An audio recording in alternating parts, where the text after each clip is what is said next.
भाइयों और बहनों, आज की दुनिया डर से भरी हुई है। कोई बीमारी से डर रहा है, कोई भविष्य से, कोई असफलता से। कोई कहता है अगर मेरी नौकरी चली गई तो क्या होगा। कोई कहता है अगर मेरी सेहत बिगड़ गई तो क्या होगा। कोई सोचता है मेरे बच्चों का भविष्य कैसा होगा। हमारे जीवन में डर हर तरफ है, लेकिन ऐसे ही समय में परमेश्वर का यह वचन बिजली की तरह चमकता है। मत डर, क्योंकि मैं तेरे साथ हूं। मत चिंतित हो, क्योंकि मैं तेरा परमेश्वर हूं। मैं तुझे दृढ़ करूंगा, तेरा सहारा दूंगा और अपनी धर्ममयी दाहिनी भुजा से तुझे थामे रहूंगा। यह सिर्फ शब्द नहीं है, यह परमेश्वर का जीवित वादा है। डर हमें तब पकड़ता है जब हमें लगता है कि हम अकेले हैं।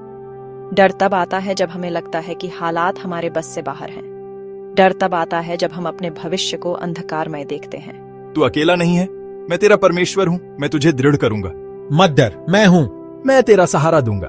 दोस्त साथ छोड़ सकते हैं, परिवार भी मुंह मोड़ सकता है, लेकिन परमेश्वर का सहारा स्थायी है। भजनकार कहता है यदि मेरे माता पिता भी मुझे छोड़ दें तो भी यहोवा मुझे अपनाएगा। पतरस पानी पर चल रहा था, लेकिन जब उसने हवा और लहरों को देखा तो डर गया और डूबने लगा। यीशु ने तुरंत हाथ बढ़ाया और उसे सहारा दिया। वैसे ही प्रभु हमें भी थाम लेता है। अपनी धर्ममयी दाहिनी भुजा से तुझे संभालूंगा।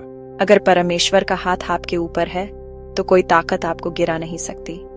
डर और विश्वास में यही अंतर है। डर हमें कैदी बना देता है, लेकिन विश्वास हमें आजाद कर देता है।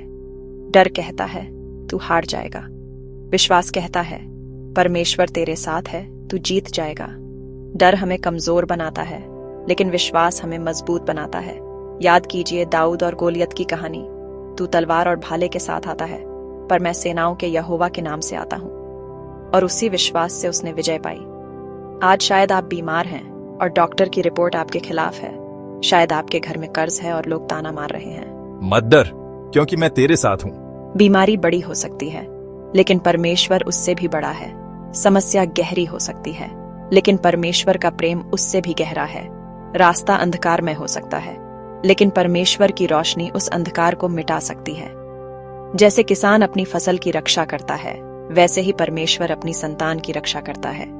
जैसे माँ अपने बच्चे को गोद में उठाए रहती है, वैसे ही परमेश्वर कहता है मैं अपनी भुजा से तुझे थामूंगा।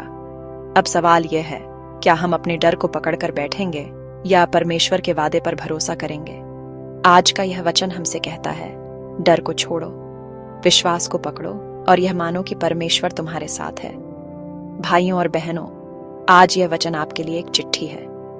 परमेश्वर आपको सीधे कह रहा है मत डर, क्योंकि मैं तेरे साथ हूं। मत चिंतित हो, क्योंकि मैं तेरा परमेश्वर हूं।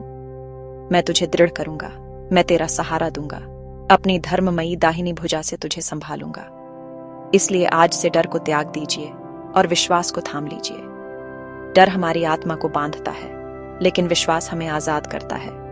परमेश्वर के साथ चलेंगे तो कोई डर हमें हरा नहीं पाएगा।